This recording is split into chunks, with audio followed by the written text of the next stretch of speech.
On the weather, National Airport, information Delta. On the weather, 6,000 scattered, 14,000 scattered, just north of 25 miles.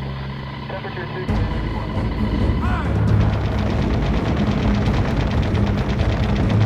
I ask the Congress to declare a state of war.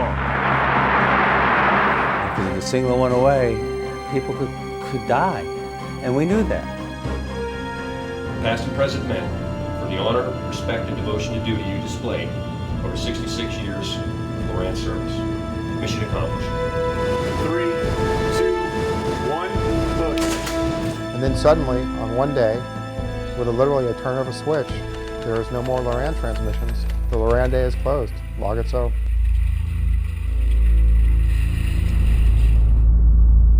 A highly classified new technology that catapulted navigation into the 20th century helped win World War II while saving thousands of lives, ships, and planes was called LORAN.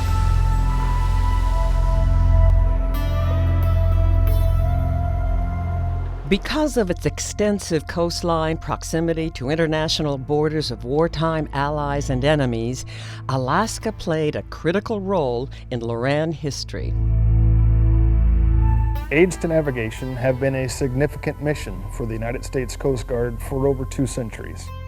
The invention of LORAN, made necessary by World War II, was revolutionary in the world of navigation. The mission in Alaska to operate, maintain, and run LORAN has a unique history. The United States Coast Guard men and women operated these LORAN stations to provide critical navigational aids for the United States military on the seas and in the air, as well as for civilians and industry. They kept the stations operating from their remote posts, regardless of the difficulties of isolation, natural disasters, and extreme weather conditions that constantly threatened their ability to keep the signals on the air. The story of LORAN is not just about the revolutionary technology of LORAN, but it also honors the dedication of these men and women to keep the LORAN signals transmitting 24 hours a day, every day for 66 years. This is the story that most Americans and Alaskans have never heard. To comprehend what a giant scientific leap for the world of navigation, it is essential to understand the history of navigation.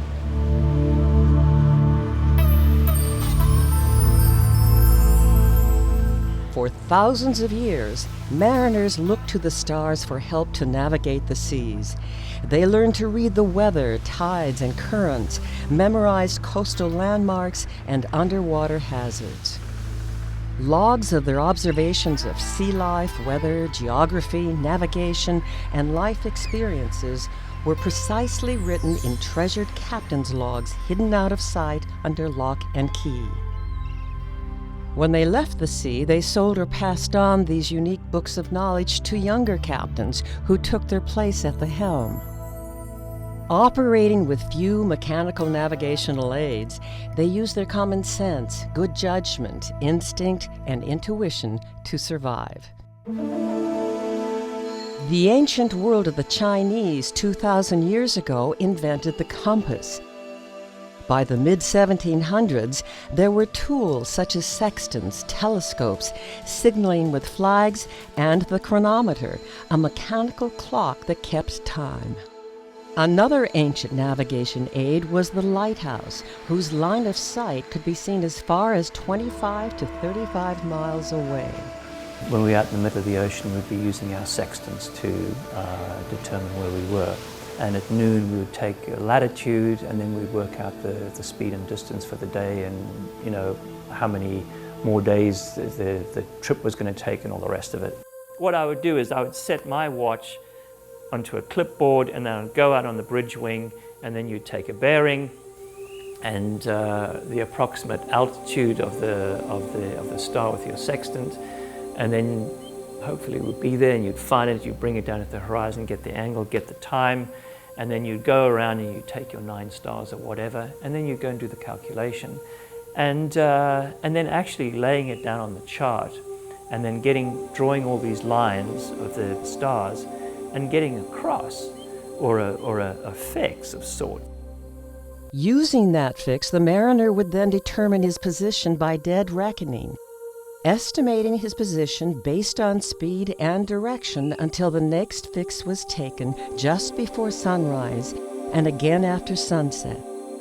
Intervals of time at twilight during which there is natural light from the ionosphere, the upper atmosphere, which receives direct sunlight and reflects part of it toward the Earth's surface.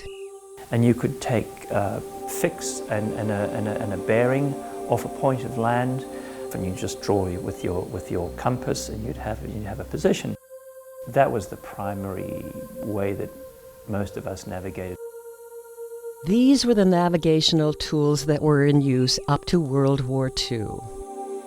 The big change was when radio signals came, was that we could very accurately check our chronometer to see that it was keeping proper time. Because that was important, because otherwise your calculations could be wrong. In the 20th century, the long-distance communication aid of RDF, radio direction finding, broadcast a signal that could be received by a plane or ship. The signal was aligned to the transmitting station to provide a bearing, the direction to the RDF transmitter. Before World War II, they were just starting with a primitive form of radar. There was the short-range navigational aid of a Coast Guard cutter situated in the middle of the ocean standing weather station duty. Cutters cruising in a circle were positioned along high-traffic shipping routes with a radio beacon transmitter on board broadcasting their signal for ships at sea.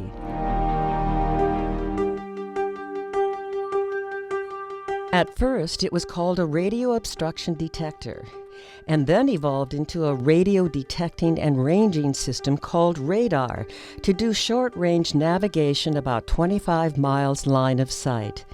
Radar could detect targets and control the firing of the ship's guns.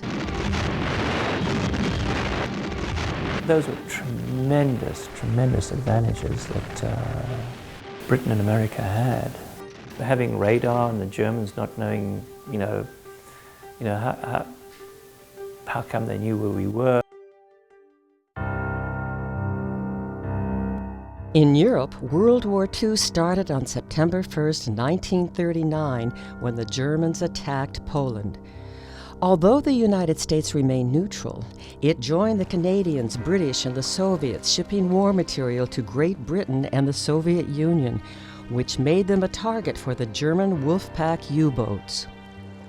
Anticipating the United States going to war, President Roosevelt, by executive order, formed NDRC, National Defense Research Committee, to bring together the greatest scientific minds in America to explore all the possibilities of the latest technologies to develop new weapons of war. After the war was declared by the United States in 1941, the United States Army Signal Corps immediately went to the NDRC to request a radio navigation system with characteristics similar to the British G, invented by R.J. Dippy, which was already in use by the Allied forces. There was a critical need to have an accurate long-range navigation system so you knew where you were, which was a matter of life and death. Not knowing where you were too often, tragically, took the lives of thousands of men, ships, and planes. In 1940, the NDRC, now funded by Alfred Loomis, a millionaire and physicist, created a radiation laboratory at MIT, where scientists proposed a hyperbolic pulse radio navigation system using synchronized pairs of high-power, high-frequency pulse transmitting stations separated by distances of 600 miles or more. The way it works is when the master station broadcasts a signal, the secondary station, a station that will follow broadcasting after the master station, will wait, and then it'll broadcast a signal. Well, someplace out in the designated service area, those two signals arrive. The master signal will arrive first, and that'll start a timer inside the receiver, and it'll start counting. Then the secondary signal will arrive, and then it'll stop counting, and that'll be the time difference between the master and that secondary signal. That time difference, which would be the same thing as a distance difference in the hyperbolic model, would give you a line of position which is actually curved around back towards the master station. That's a hyperbolic line. But it takes two secondary stations to get a fixed position. So then the time difference is measured between the master and that third station, and you get a second hyperbolic line. Now, where those lines intersect on the chart is precisely where you're at. Because it takes a minimum of 3 LORAN stations, a master station and 2 secondary stations, to accurately fix your position, a new term is born. It is called a LORAN chain. The size of these areas varied considerably, depending on the position of LORAN transmitting stations and how much power they put out. In June of 1942, the United States Coast Guard was part of the United States Navy. The U.S. Navy immediately saw the usefulness of an all-weather, 24-hour, long-range navigation system. Because they realized that eventually, if it proved practical, it would be the Coast Guard who would run such a system, they requested from the Coast Guard an officer who had electrical engineering background and who understood aids to navigation to assist as the project officer. That man was United States Coast Guard Captain L.M. Harding. Harding not only helped develop LORAN, but operated as a diplomat, bringing together Great Britain, Canada, and the different branches of the military to construct and operate LORAN stations throughout the world in record time. Moving rapidly, the United States Congress signed documents delegating emergency funds to establish the first LORAN system throughout the Atlantic, Pacific, and Aleutian Islands. When you look at the history of navigation techniques and technology, LORAN represents not an evolutionary change, but a revolutionary change. The need for a 24-hour, all-weather, long-distance navigation tool to prosecute the war in Europe and the Pacific drove the development of LORAN. They developed a tool that was an order of magnitude more precise, faster to use, and was able to be used 1,000 miles out to sea. LORAN was the United States government's long-range worldwide navigation system, but it wasn't the only system in use. There was an American by the name of O'Brien who came up with a similar but a little bit different. It was the phase difference of the signals. Adopted by the British, the Decca system was highly accurate but had a limited range of 250 miles at night and 400 miles during the day. LORAN stations, starting right from the beginning during World War II, were small communities. They had to be able to support themselves. The stations were built into Quonset huts, almost like portable buildings like that. So one Quonset hut would have the transmitters in it, and the timers, the electronics equipment, and then another Quonset hut or structure would have the barracks, and another one would have the mess hall, and another one would have the generators, because the LORAN stations had to provide their own electricity. I ask that the Congress declare that since the unprovoked and dastardly attack by Japan on Sunday, December 7th, 1941, a state of war.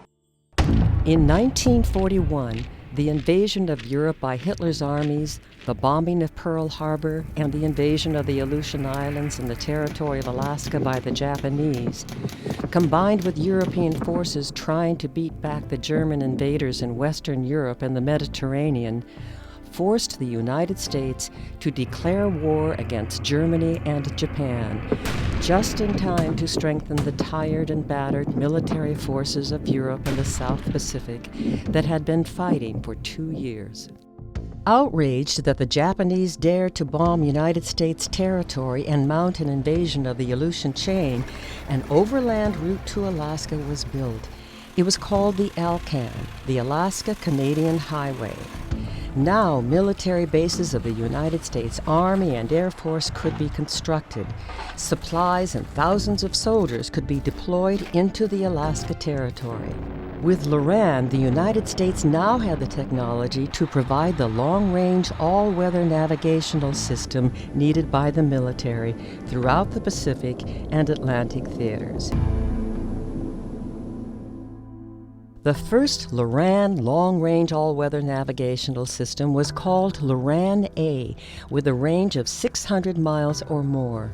It was vacuum tube technology and timing equipment the size of a small car. Operators in the field had to figure out the math and line it up with the scope to get an accurate signal. The transmitter was massive. It was, I'd say, 20 foot by 15 foot.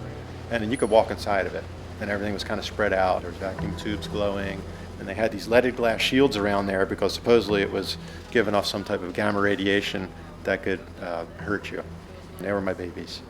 And you had two of them, and one was an operate, on air all the time, 24/7, and one was a standby. When the transmitter goes down, you work on it, 24 hours a day, on shifts, round the clock until it's repaired, because if something happens to the one that's on air, then you're completely off air. That was kind of like always the mindset that they instilled with us. You got to keep the stuff on air, intolerance. In 1942, the first LORAN stations formed LORAN chains with transmitters broadcasting radio signals from Nantucket, Massachusetts through Nova Scotia. The station in Nantucket was monitored by LORAN Monitor Station Chatham. It was a female branch of the United States Coast Guard called the SPARS. The code name for their station was called Sugar. The Bacaro station in Nova Scotia was also run by women. They were the Wrens, Women's Royal Navy Service, a branch of the Canadian military.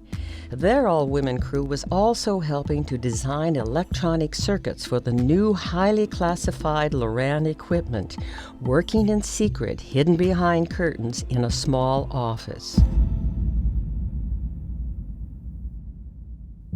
The first Western United States chain began operating in September of 1943.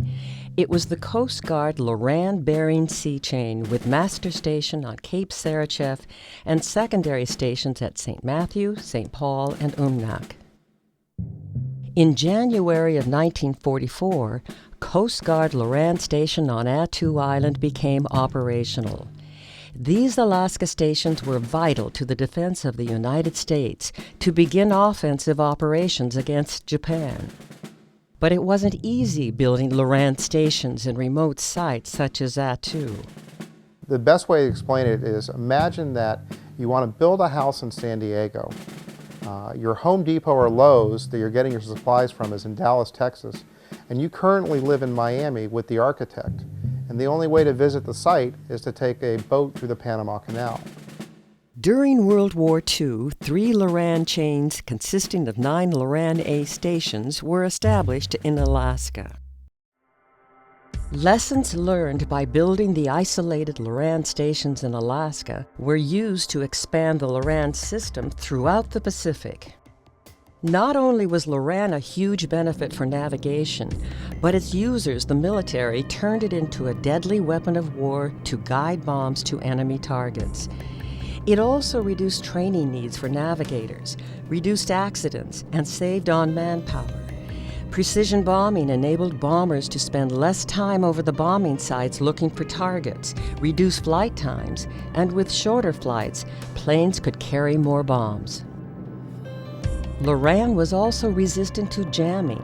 It was now safe to navigate thousands of ships freighting weapons, war supplies, and soldiers to landings on the shores of Europe and the Pacific. As United States Marines were invading Iwo Jima, Coast Guard personnel put up a LORAN station for immediate operations on an island adjacent to Iwo Jima. This strategy was typical of many of the island-hopping campaigns in the Pacific.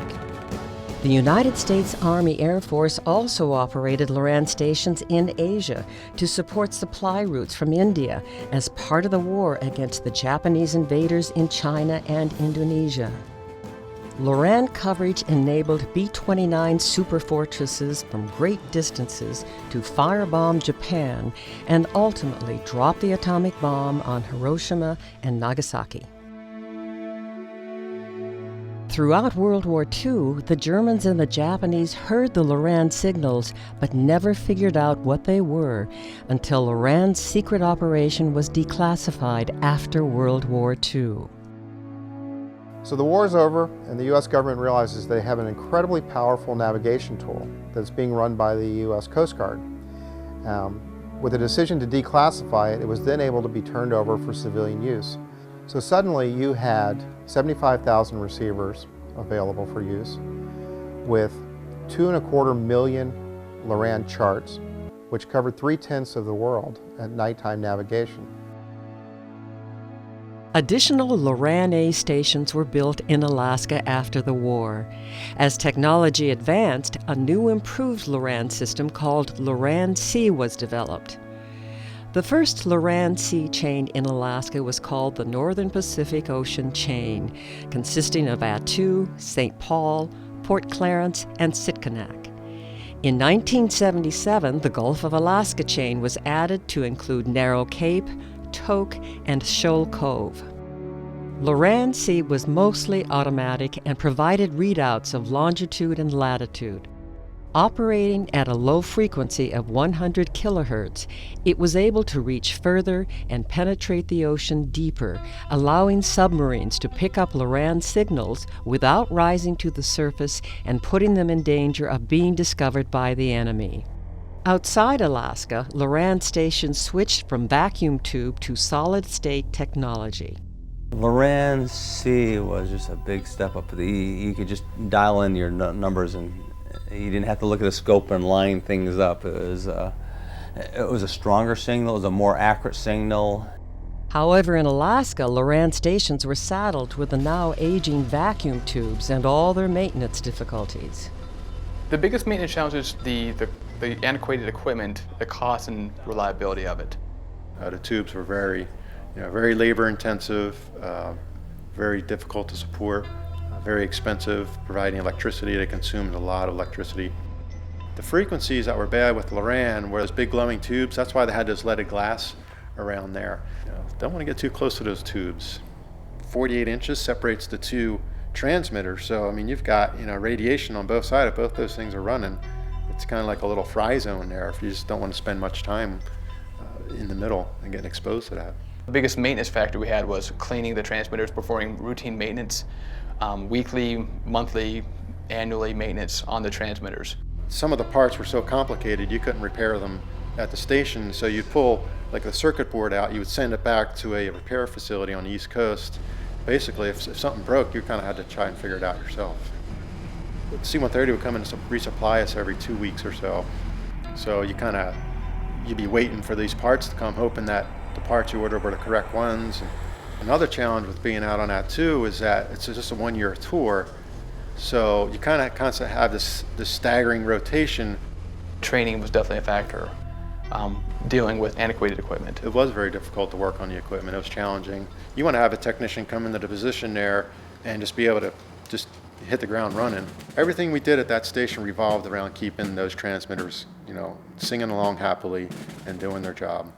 At all times, we're supposed to have at least one transmitter operating on air in tolerance 99.97% of the time. While LORAN was significantly contributing to civilian use, the driving force for development and operations was still for military purposes during the Cold War. When LORAN-C became operational, as far as the public was aware, it was primarily used as an aid to civilian navigation by mariners, aviators, and some terrestrial navigators. The new LORAN-C system was highly accurate under all weather conditions, operating over long distances and available 24 hours per day. While the United States operated many of the international stations in the beginning, eventually operation of the stations were taken over by their host countries. On May 16, 1974, the Department of Transportation announced the selection of LORAN-C as the radio navigation system to serve the coast of the United States. By 1991, 572,000 individuals were using the LORAN-C system. When LORAN was declassified, Americans learned that LORAN was used as a communication system with submarines. Its secret code name was Clarinet Pilgrim.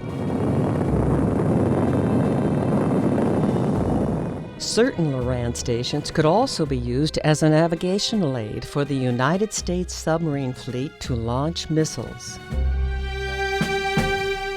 Tactical and strategic aircraft called their bombs LORAN bombs.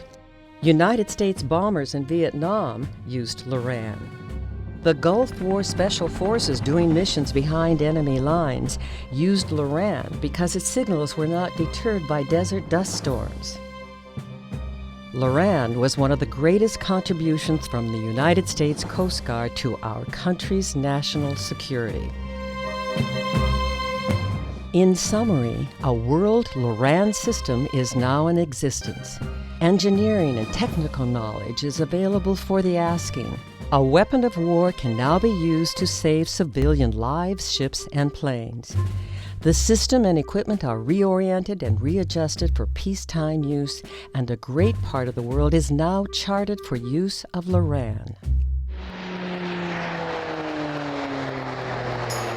You never knew who was using LORAN. You never knew who was navigating with it. It could have been the Department of Defense. It could have been an intelligence agency. It could be an aircraft, a commercial aircraft. It could have been anybody. And now you're not talking just aviation either. You're talking ships as well. Fishing fleets, being able to go out into the Alaska Gulf or the Bering Sea with greater reliability. I remember when I was fishing as a kid, and somebody trying to explain what LORAN was, and this enormous box up above the nav station, and charged with all sorts of purple lines on it, and looked pretty mysterious to me when I first saw it.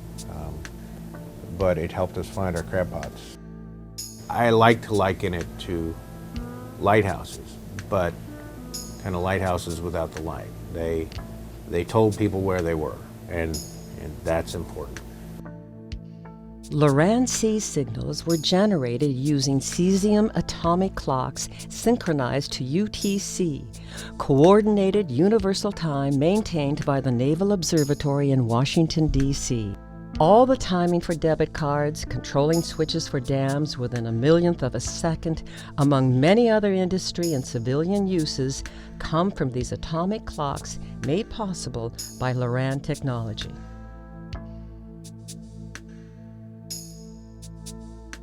Alaska is 1/5 the size of the United States, with a population of over 700,000 people. Almost 3/4 of the population live in the cities and small towns. Most Alaskans know very little about the remote LORAN Coast Guard stations, how far away they are, and how hard it is to get to them. Alaska hosts 2 LORAN C chains consisting of 6 stations.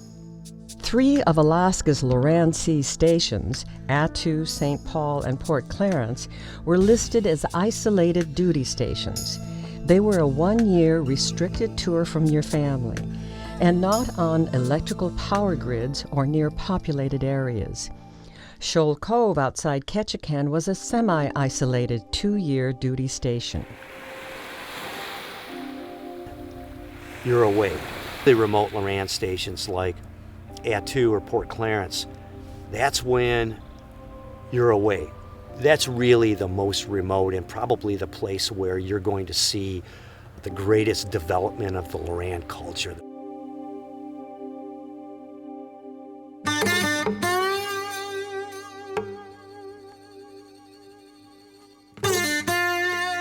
The LORAN station on Attu is clearly the most remote in all of Alaska. It's beautiful and it's peaceful, and it's mountainous, and there's several river systems. I mean, Attu Island is actually a surprisingly large island when you get a chance to fly around it and you go, wow, this thing's big, and there's a lot of mountains here. Extreme shock.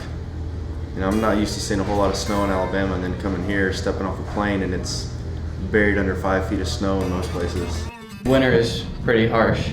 That was when the weather got the worst. It was just, I think the highest winds we had 180 mile an hour blizzards. Whoa! It makes this really wild sound. So as you're walking to the beach, you're leaning this way into the wind, and this side of me is just frozen. going down. So now you have to turn around and come back the other way, and now you're laying this way, so you're equally frozen by time. And this mile walk to the beach and back probably took me over an hour because of the fighting the wind the whole way down.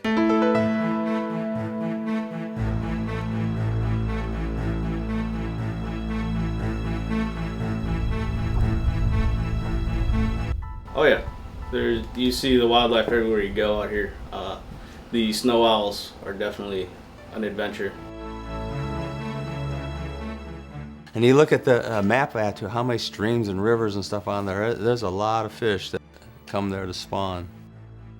If you look at my photo album, there's more pictures of the dogs than there are of the crew. And our dogs were incredible. They were the coolest dogs I've ever known in my life. They were well fed. They had 32 fathers that took care of them. There was 2 unit dogs. I had my dog, and then the engineering officer had his dog. Having the dogs out there, a dog's a great companion. Our dogs were a big part of our life. They were our buddies. You go for a walk, they went with you. Serving on the remote LORAN station on Attu means not only traveling almost 1,700 miles out the Aleutian chain to Attu, but it is also a journey back in time to World War II in 1943 and the battle for Attu. Coast Guard LORAN Station Attu sits on the edge of Massacre Valley, where the last major battle of the Aleutians was fought. The Japanese had invaded Attu and Kiska Islands in the Aleutians, sending the Alaska natives that survived to prisons in Japan for the remainder of the war. The Japanese flag flew over the islands of Attu and Kiska for 18 months.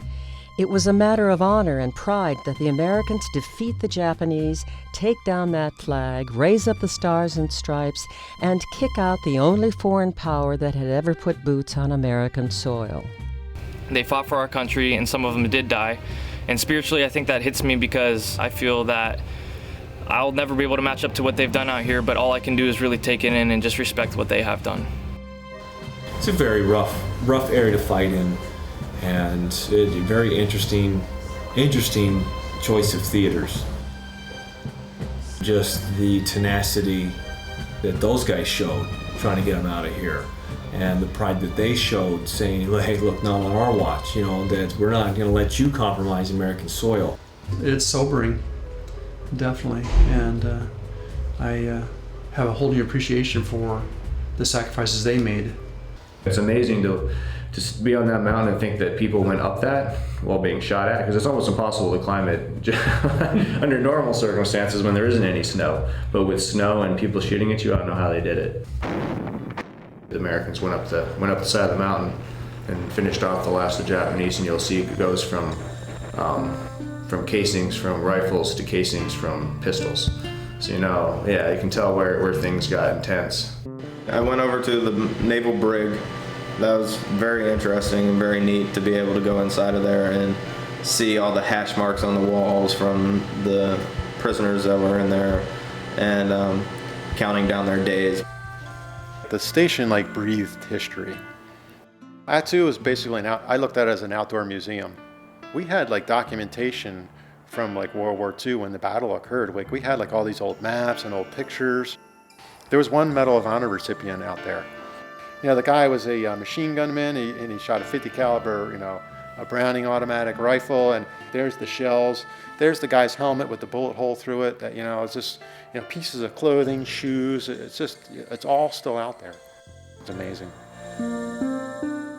They did a really good job. The memorial just looks really beautiful. It's kind of a unique looking monument out there. So you still feel that same calmness that you do when you're looking at your own memorials in DC or anything like that. You still feel the same. There is a bit of a hallowed feel to the ground. Every year, October 1st, we take the flagpole down because we don't fly the flag in the winter.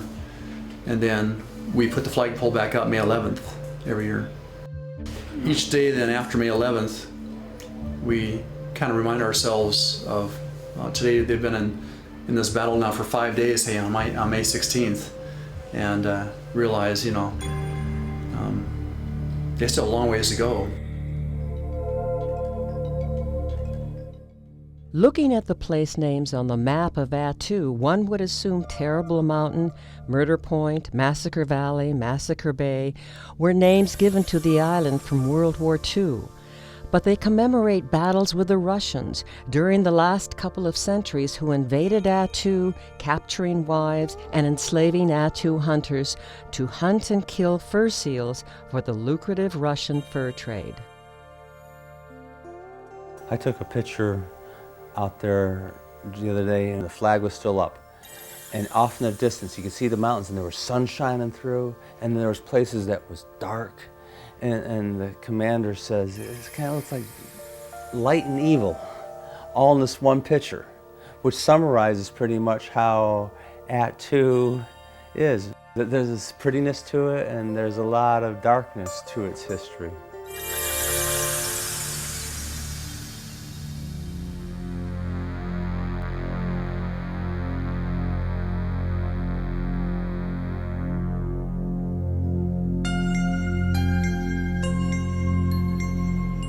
Shoal Cove is a 45-minute boat ride or a 10-minute float plane ride from Ketchikan, Alaska in the southeast panhandle of the state. Its towers ride higher in the sky than the tallest trees in the rainforest that encircle the LORAN station. Since the station is out there by itself off the electrical power grid, it is another mini-town that has to take care of itself, just like the much more remote Attu station. Some men have brought their families with them. Days off from the LORAN station are spent with their families in Ketchikan.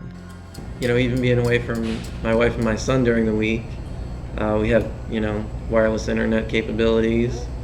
You know, the internet's good for, you can Skype. I mean, you know, we can talk face to face more or less. And,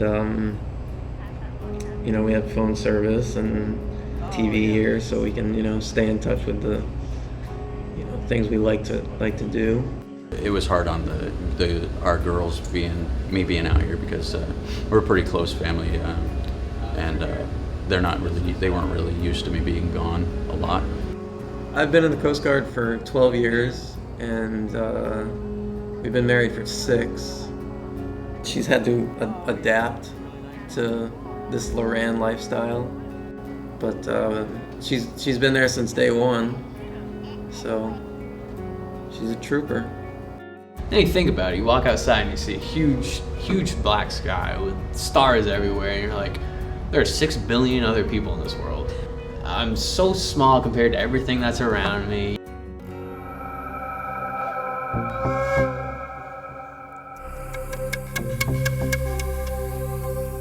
We're 80 some odd miles north of Nome, Alaska, just south of the Arctic Circle, right on the Bering Sea.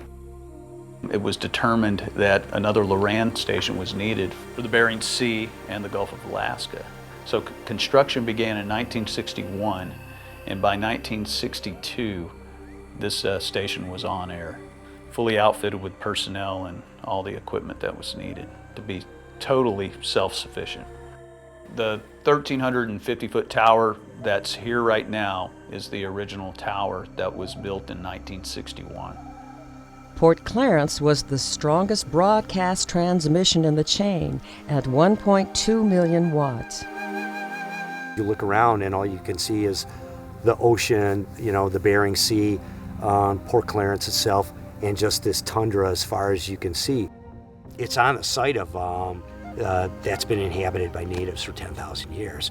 And there's fairly regular interaction with walrus hunters and seasonal fish camps up and down the coast, really close to the to Port Clarence there.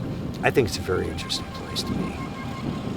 This is isolated duty. This is one of those tough ones. You're up here by yourself, you're leaving family and friends for a year. You do your job and you move on. The LORAN towers define the image of a LORAN station, standing tall, ranging in height from 625 feet to the remote Port Clarence LORAN station, which is 1,350 feet, one of the tallest in the United States.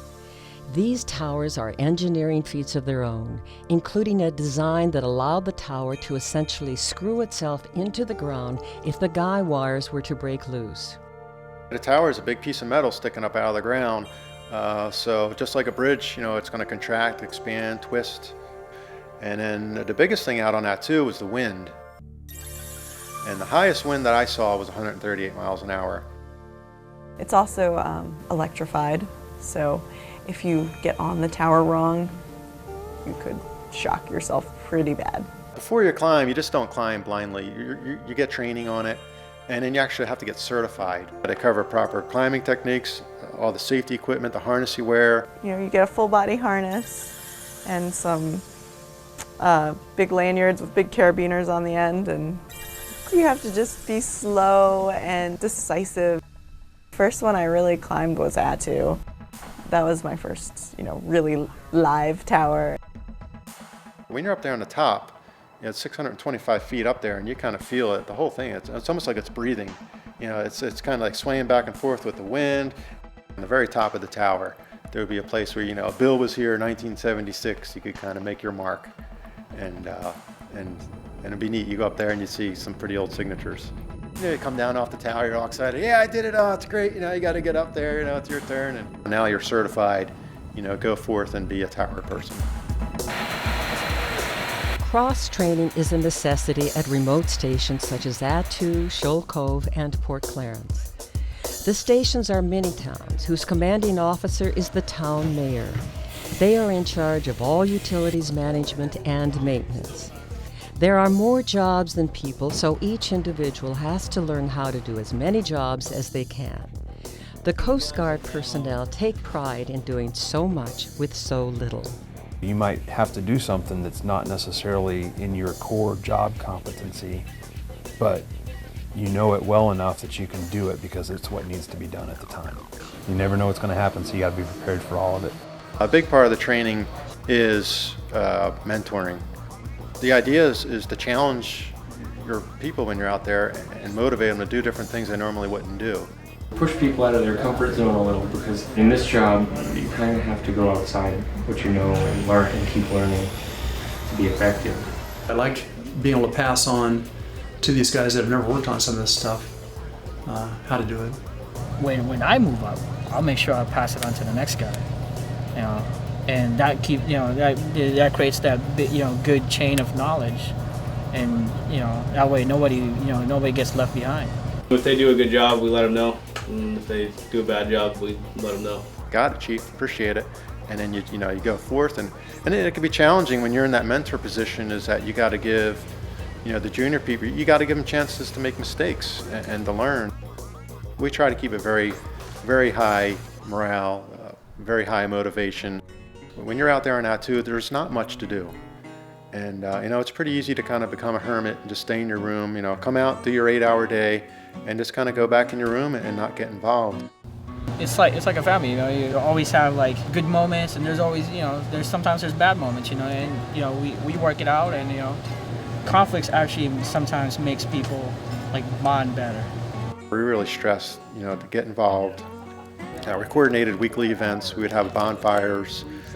Pretty much, we would just make up excuses to do stuff together as a group. We look at this as a place to build character. It's a hard job because of the time away, and a lot of people, so I don't know if everybody's ready for it. You got to be very flexible. Anywhere you go, you're going to be thrown in with a bunch of different personalities. It's how you handle it, how you handle yourself. Mail is a big deal, and they bring the mail bag into the quarterdeck, and one of the petty officers would open up the mail bag and grab a letter and say Smith and hand it, and we'd all be lined all the way around that room inside that, and that was the coolest thing. And they wouldn't pass out the mail until we unloaded the airplane and put everything up, and then we got our mail. Mail was our connection to the outside world. A lot of guys use Skype, to keep in touch with their family. I talk to my kids and my wife every night. I keep in touch with friends and family through the phone, through the internet, Facebook, MySpace. The fishing's been great. It was my first time doing any halibut fishing or any salmon fishing. We'd pack up our snowboards on our backs, hike up to the top of one of the mountains, and snowboard back down. When I was out there in Attu, I did some waterfowl hunting. I was probably one of the most outdoor ones out there. I was always, any chance I got, every weekend I would be going out doing something. We do all right as far as the morale here, volleyball and setup activities, kind of relieve stress. I have close to 500 movies with me at this very moment. It's the feeling of freedom, independence, knowing that you're out here by yourself doing your own thing. But the polar bear swim was a big one we would do.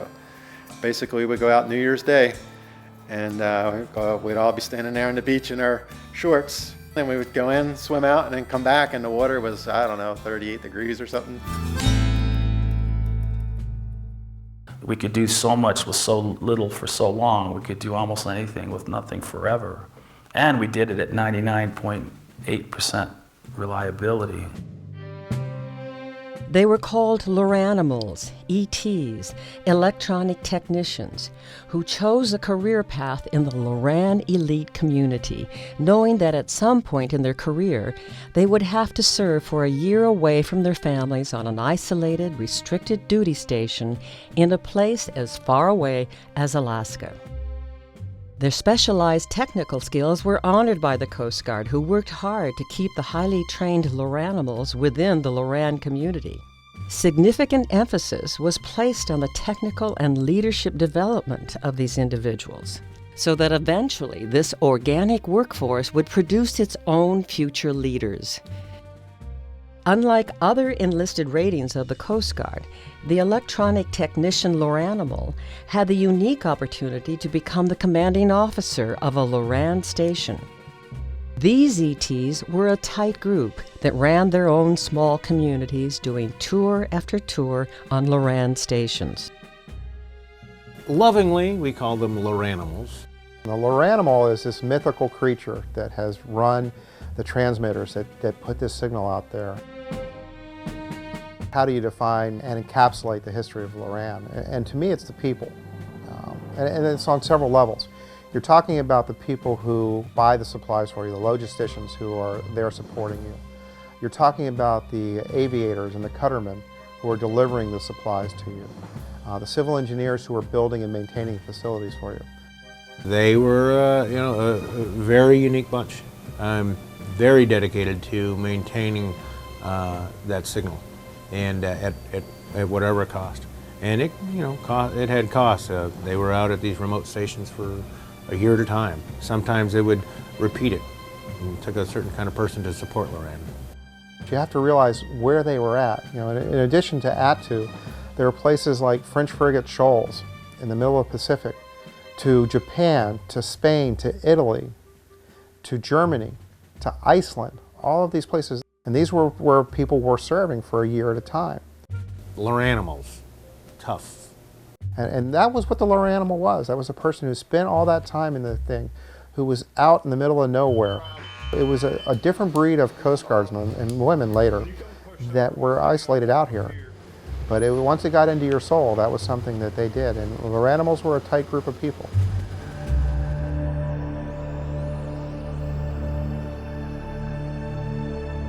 Along comes GPS.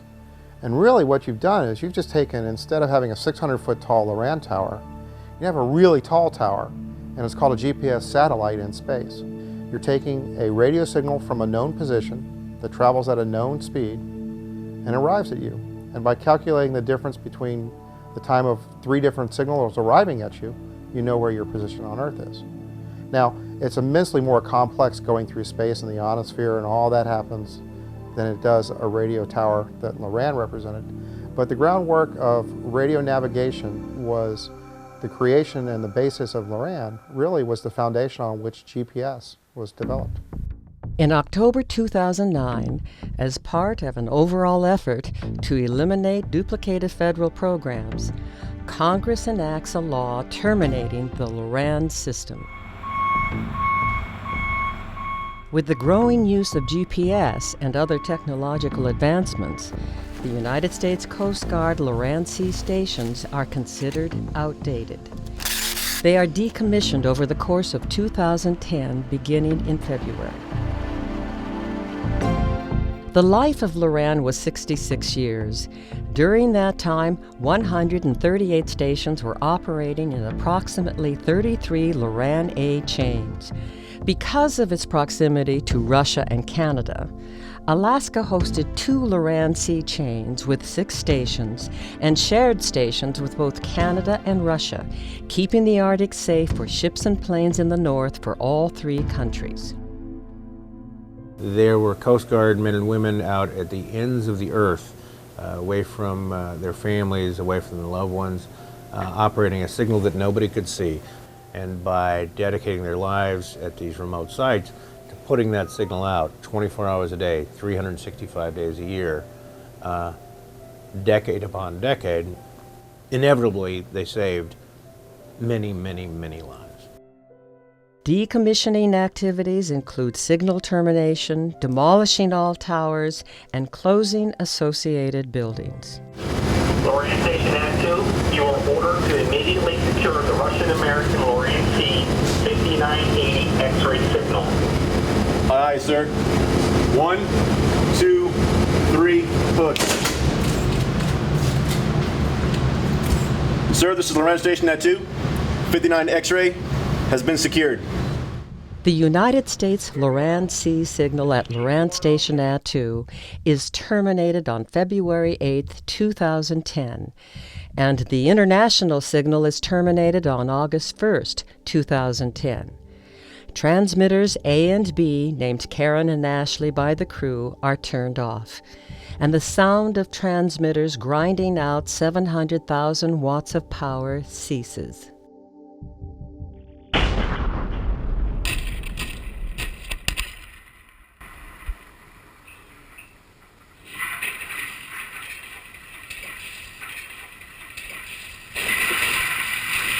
Without power to keep the LORAN tower lights on, they are a huge danger to aircraft and to people. They have to come down.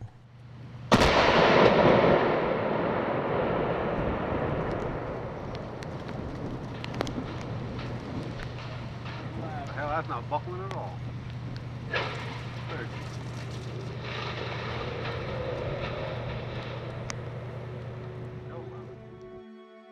The Port Clarence Tower is one of the tallest man-made structures in the United States. Because of its size, it is the greatest challenge. The anchors that we had intended to shoot the link plates on were either buried under permafrost that had risen up and covered the anchors, or they were buried in the snow. We tried digging the snow out. We had 30-mile-an-hour winds, and they drifted right back in. I was concerned as it was falling as to whether or not it was going to move far enough to get the guys away from the transmitter building. But you know, that volume of steel coming down that fast, it's really difficult to control. So ideally, the tower doesn't hit the buildings. At about 12 o'clock was to hook up the electric detonators. We were ready to go. And at about 1:38, we proceeded with the final countdown and initiation of the shape charges. 7, 6, 5, 4, 3, 2, 1, fire.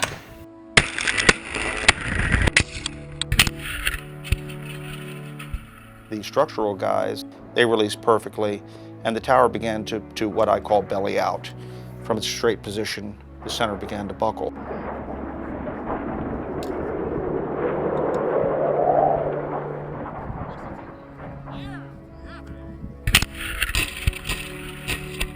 And as it did turn out, it was the best of all worlds. There was no damage to the transmitter building at all. Everything came down. The base of the tower was a mere 12 feet from the edge of the old transmitter building. Not a scratch.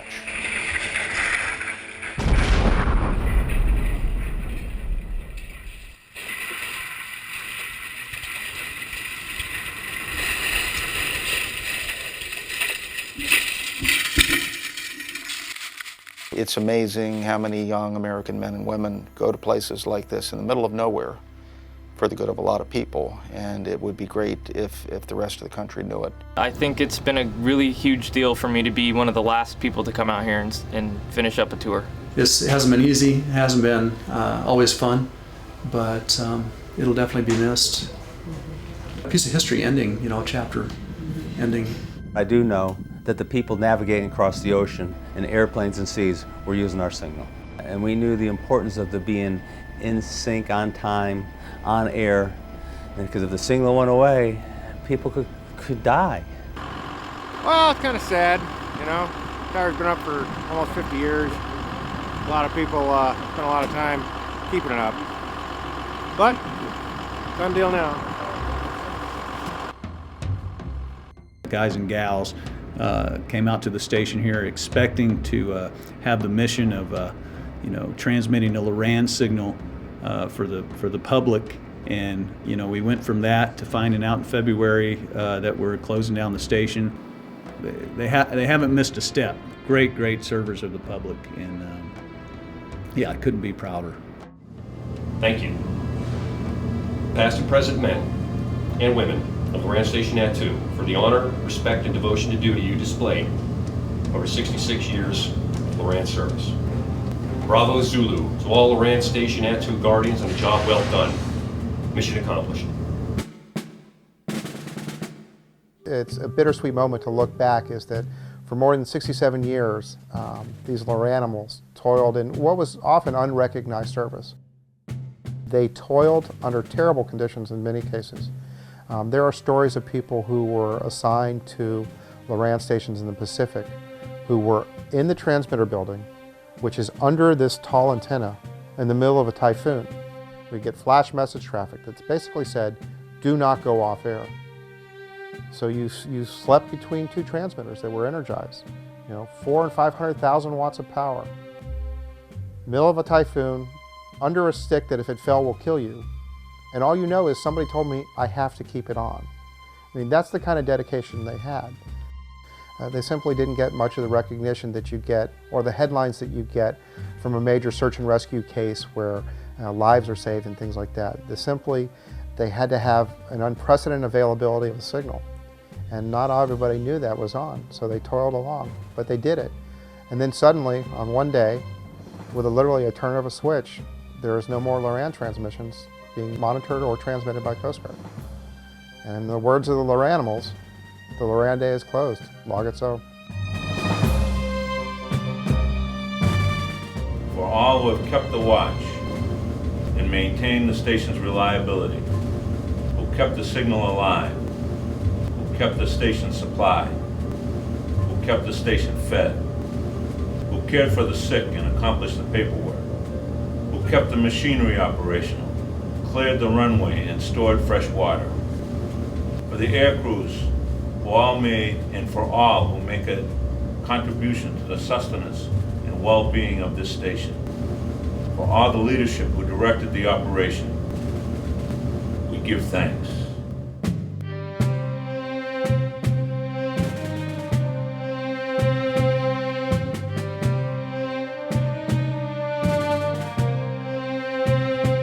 You risked your life for others each and every day, understanding and accepting the potential cost that someday you might pay.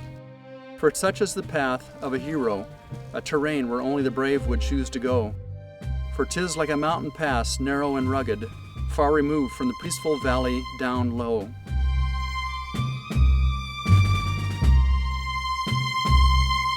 Yet you walked that difficult path daily, seeing harsh things, while doing such good, and we loved and respected your courage more than you understood.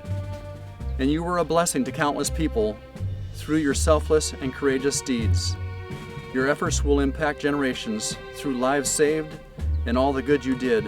Truly, you were our hero, and we all thank God that you lived.